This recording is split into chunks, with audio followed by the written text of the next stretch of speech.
In my video discussing the origins and history of consciousness, I briefly touched on the fact that early humans often used aspects of nature as metaphors to help give form to their inner psychology. This process is dynamic, meaning that this metaphor is a way to describe our mentality, but it is also a way to think about these aspects of nature, and this influences how we see the world. In the modern age, we tend to think of the world as a place of physical objects, but this is a very new way of perceiving reality. And previously, the firm division between mind and matter, which is common today, did not exist.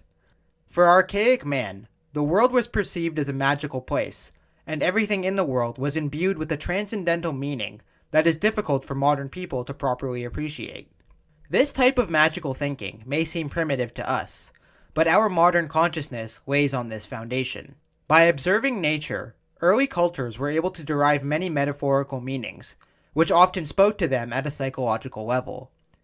These ideas become represented in mythology. The importance of myths to people during these times is captured by Anthony Stevens, who writes, "Myths provide an entire cosmology compatible with the culture's capacity for understanding. They establish a transcendent context for our brief existence here on Earth. They validate the values which rule our lives. They ensure that cohesion of cultures and the worth of individuals by releasing an archetypal response at the deepest levels of our being. And they awaken in us a sense of participation in the mysterium tremendum et fascinant which pervades the relationship between the cosmos and the self." In this video, I wanted to provide one example of how ancient humans used an observation in the natural world to create a powerful metaphor, which ultimately reflects a psychological truth, or in other words, holds the solution for a psychological problem. Such problems arise as culture becomes more complex, and moral values become strained by a complicated world, which often appears indifferent to our sense of morality. We have to remember that certain ideas would have been completely foreign to the minds of early humans, and so it would have been very helpful to find symbols which could represent these ideas, from which new meanings could be envisioned. Archaic humans often looked to the stars in pursuit of such inspiration. This has a psychological significance in giving form to the symbols arising from the psyche, but it was also important for other reasons, such as navigation and deciding when to plant or harvest crops. Constellations often take animals or other symbolic objects and project them into the stars, and this influences our consciousness of the stars, making them easier for us to track. One celestial object, which was particularly metaphorically resonant, was the planet Venus. Venus, named after the Roman goddess of love, is the second planet in our solar system in terms of distance from the sun. Depending on the time of year and where you live, Venus is visible to the naked eye, and appears as an intensely bright star, and it is the second brightest object in the night sky after our moon. Due to its special movements, early astronomers were able to figure out that Venus wasn't a star like the others, but that it must be much closer to the Earth than any of the other stars. Observing Venus would have been a fascinating experience for early humans, who were much more observant of their surroundings than we often give them credit for. Because Venus is relatively close to the sun, it appears to disappear for several days at a time, before seemingly reappearing on the other side of the sun. The planet will appear to rise into the sky, disappear, and then reappear on the other horizon. Because of this, many cultures, including the ancient Egyptians, believed that Venus was actually two different stars, sometimes called the morning star and the evening star. In Greek, the names are Phosphoros, translated as the bringer of light, and Hesperos, translated as the star of the evening.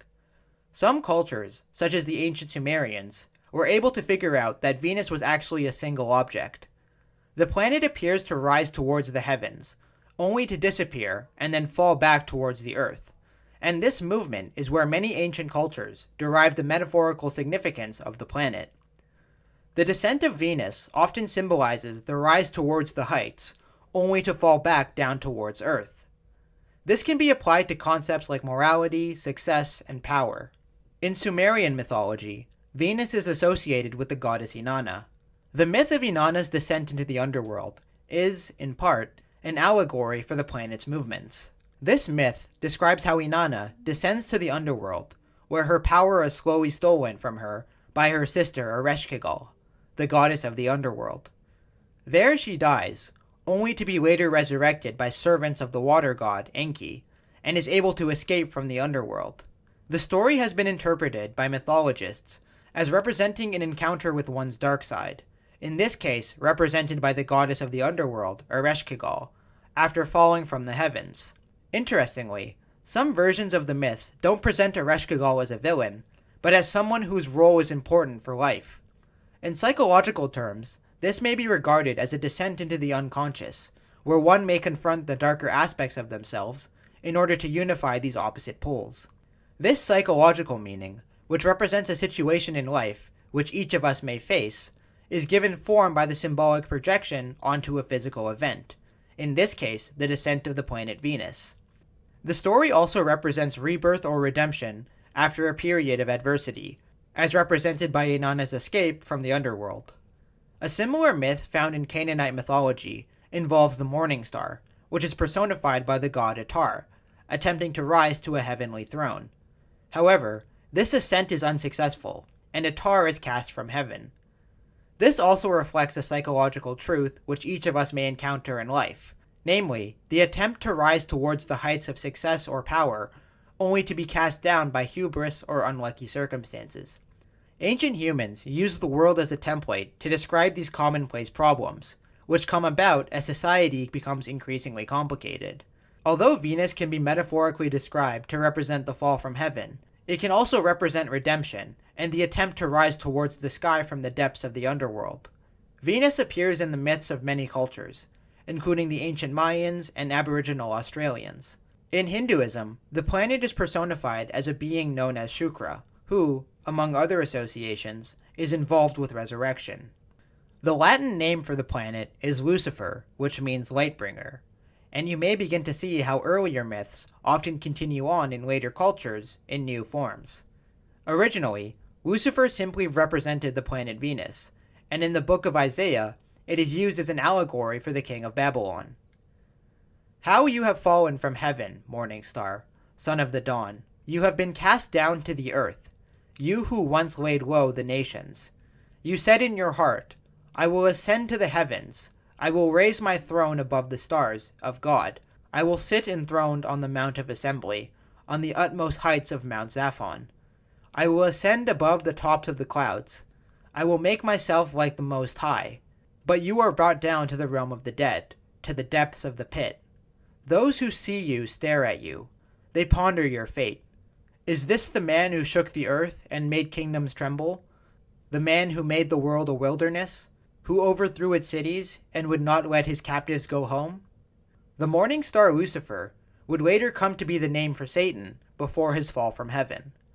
The idea of a fallen angel is a psychologically potent idea, which shows that even the most divine figures could be cast down from heaven. Different societies have different ideas about what virtues are considered good and which are considered evil. Moral problems and the longing for redemption arise when people feel that they have acted against the moral norms set up within their society, and this often causes feelings of guilt which need to be absolved. The symbol of the fallen angel who descends from heaven is rich in psychological meaning, because the situation of moral redemption arises in a society with a strong sense of morality, but this situation only manifests when mankind becomes far removed from nature and has restrictions imposed upon his instincts. Lucifer, or Satan, appears numerous times in the Bible as an adversary of God, and he, like many other demonic beings, symbolically represents the shadow side of a person.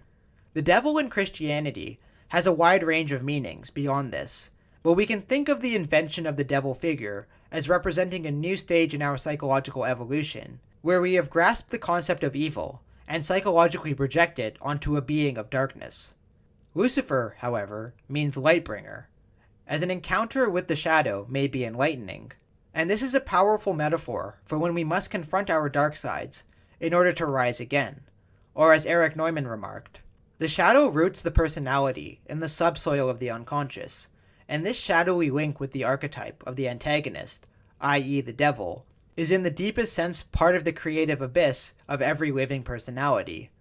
That is why in myths, the shadow often appears as a twin, for he is not just the hostile brother, but the companion and friend, and it is sometimes difficult to tell whether this twin is the shadow or the self, the deathless other. This paradox bears out the truth of the old law, that upper and lower reflect one another. Indeed, in psychological development, the self lies hidden in the shadow. He is the keeper of the gate, the guardian of the threshold. The way to the self lies through him. Beyond the dark aspect he represents, there stands the aspect of wholeness, and only by making friends with the shadow do we gain the friendship of the self.